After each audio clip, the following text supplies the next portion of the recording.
দেখুন এখন আমি ওই দ্বারকা মাই টেম্পল রয়েছে আর কি, ওর সামনে রয়েছি।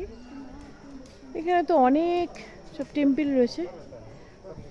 এটা সাই টেম্পল। এই যে এরকম মহাদেবের মূর্তি এখানে রয়েছে, এই টেম্পলটার সামনে রয়েছে। সুন্দর সুন্দর ফুল গাছ সেখানে রয়েছে, সুন্দর সুন্দর ফুল রয়েছে। মানে জায়গাটা না অপূর্ব সুন্দর।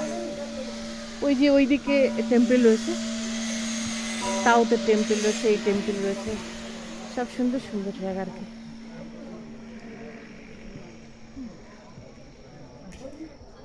টেম্পল খুব মানে পুরো জায়গাটাই অনেকটা বড়। এটা হচ্ছে সাই টেম্পল, টেম্পলটা হচ্ছে সাই টেম্পল।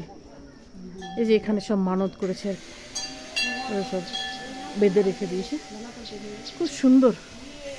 ভেতরে একটা সাই বাবার মূর্তি রয়েছে।